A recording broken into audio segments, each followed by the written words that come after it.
Hi guys, welcome back to our channel. So for this week, we are doing Friday Night Lights. Yes. And this is the Missed Opportunities video. And our little twist, I guess you can call it, is we're going to be trying to build a football player with Rice Krispie. We have an ungodly amount of Rice Krispie. Yes. Now, we don't have a structure, so I don't think it's going to work very well. We might have to default to footballs. Yes.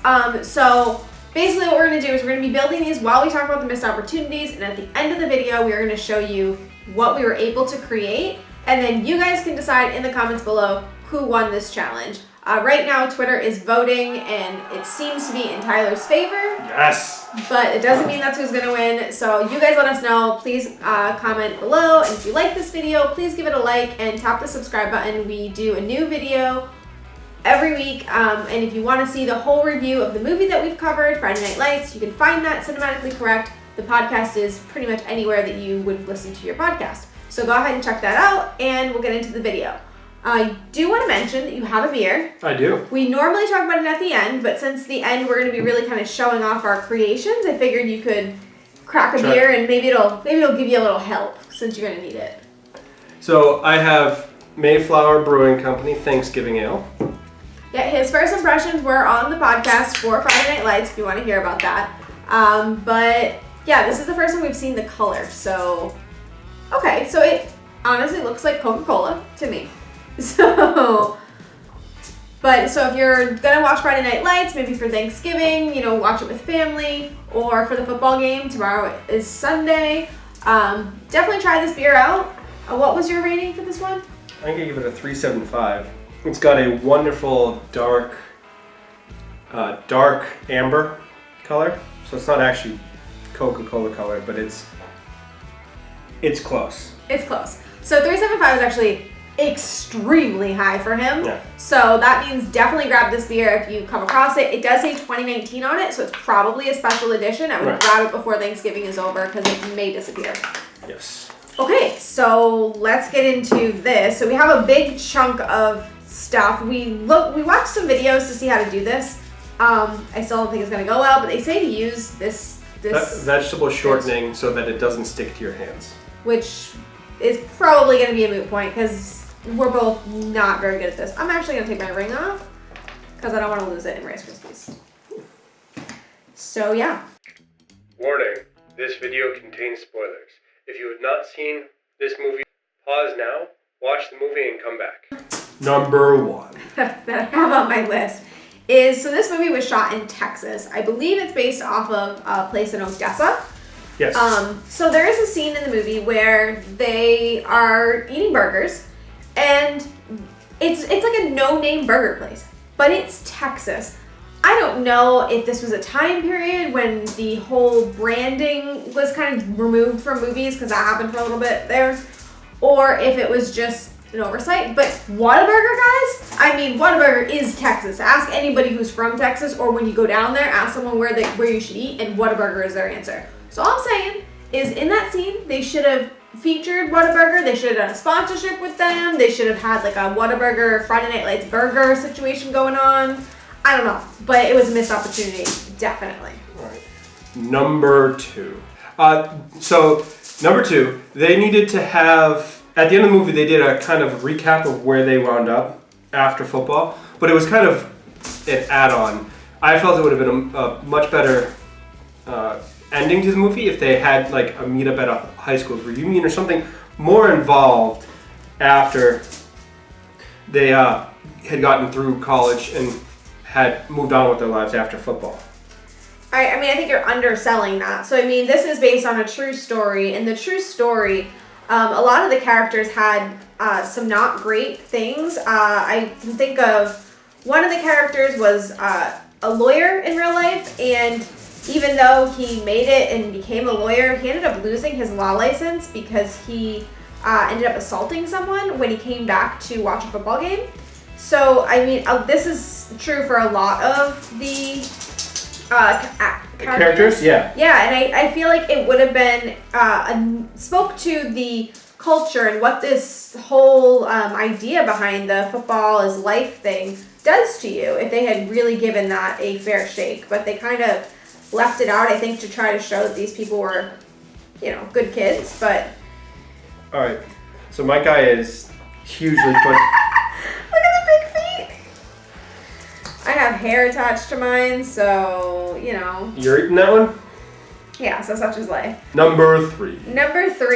So they actually did a really good job with cameos in this movie. For anybody who doesn't know, the real Booby Miles, is that his name? Was in the movie as a cameo. And then they did have some cameos from even professional football players like Ty Law. So they did a really good job with that. But there are some people that they really missed out on. So some of the people I wanted to draw attention to was Von Miller is actually related to Booby Miles. So I think it would have been really cool if they had given him a cameo just because, familial relations. It would have been an interesting, add-on. Doesn't stay. Well, yes, because we don't have a structure. But then also, I think there is a person named Anthony Dixon whose nickname in the NFL was Booby Miles, or Booby, I think it was, and he was a NFL player on the Buffalo Bills, and yes. I think they definitely should have had him in there because obviously he was inspired very much by this whole story, so I think it would have been really interesting to have him in there. Now, granted, what I don't know is exactly when he played for the Buffalo Bills, if it was before or after this movie was shot, but considering he's an older player, I have to assume that it wasn't that far off. So, I wanted to mention it. How do you know it was after? It was after this movie because he was drafted in 2010. How do you know? Is he still on the Buffalo Bills? No, he's not. I looked it up. Okay then, but anyways. The internet is a wonderful thing, darling. Well, anyways, so those were, I'm sure there are more cameos that were missed, obviously, because there were a lot of players that were mentioned in this that I bet you we could have seen more of, but oh, my person. Oh, look at this, man. Look at this. This is just ridiculous. It's not going to stand up, but I figured if I did a flat one, at least it would be a person. Anyway. Number 4. Number 4. So in the book, which this movie is based off of, there was a lot of more overt racism than was in this movie. There was a couple minor references to racism in this movie, but it wasn't really the central point or a big part of this movie. Referees, black or white? Yes. I think they missed an opportunity here to talk about that and highlight the problems in our society a little bit more. So I want to add a little bit more depth to that. So it's one of my favorite football movies other than this is Remember the Titans, which deals very much with the racism aspect. So I feel like it was a bit of a missed opportunity. A bit? Yeah. Now, granted, back when this movie came out, I don't think it was really as talked about as it is now, but I think that makes it even more of an opportunity because we really needed to be having the conversation before now. But, right. I mean, I guess I'll take what we can take, and at least we're having it now. Anyway. All right, number 5. So, there is a movie out there right now about the Carter High School. So the rivals that they ended up playing at the end of the movie. Spoilers, they lose. Yes. But there is a movie out there about them. I think the movie came out after this movie. Yes. But that high school actually had a really problematic season, and they ended up going to court and trying to win the right to play in the finals because of, I think it was, they had a player that should not have been playing. Ineligible player on their team, yes. Right. He did not make the grades and he was playing anyway. Right, and I feel like that should have been more discussed in this movie, or discussed at all in this movie, because it really shows how seriously the schools were taking high school football to the point of like going to court over this. I mean, to me, it's high school football. I don't think of it as anything, that serious. But obviously... Well, that's where you're wrong. Well, obviously. So they take it very seriously. And I feel like they should have spoke more about that, because I think that really does add a dimension of like, okay, like this is their life. This is everything. Well, to them. It's also that the Carter High School was just basically a nameless villain that was thrown in at the very end of the movie. There's no background there. There's no other information that they're anything more than just the team that's going to crush you. Right. Which I feel is a missed opportunity. Absolutely. They definitely should have given more depth, but, I guess we don't write movies, we just discuss them. Right. And then number 6. This one is not related to the movie at all. So as I was making the Rice Krispies, I totally forgot that we had ordered, or she had ordered, strawberry flavored marshmallows for as a game, which we totally should have used for this movie. Total missed opportunity to make strawberry flavored Rice Krispies. Is strawberry flavored Rice Krispies, like, is that a thing? Like, does that? I don't know, but it should be.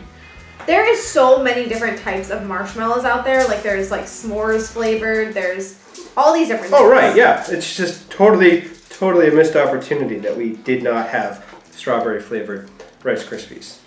I agree. I am almost done. Are you almost done? Yep. What the heck? What's going on? Does he have a tumor? What do you mean? What's going on with his head? That's his football helmet. Well, why is it like coming out? It's a face mask.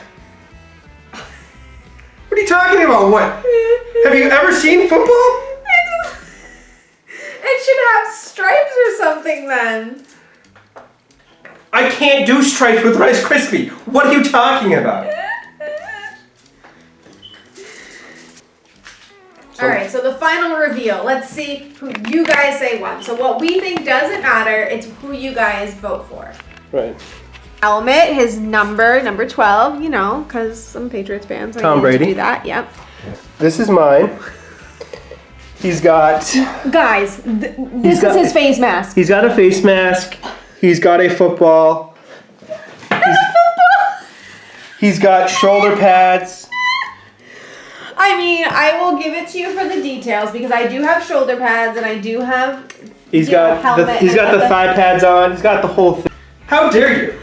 Anyways, guys, so that is our video. Those are our creations. Hopefully you guys enjoyed them. I'm sorry that they're not wonderful, but we tried.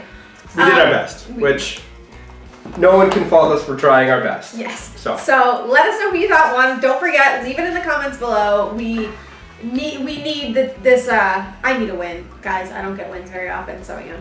Yeah, she does not. Yeah. Anyway, so we're gonna be back next week with Dr. Sleep. Yes. Dr. Sleep's podcast is actually already up, so if you want to check that out before the video comes out, go ahead and go to our podcast anywhere you find them.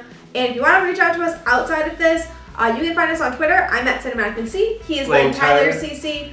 And you can also email us cinematicallycorrect@gmail.com. There's plenty of other places if you just type in Cinematically Correct, but those are the places you're going to find us the most often. Yep. Okay, so anyways, thank you guys so much for watching, and we will be back next week. And vote for me.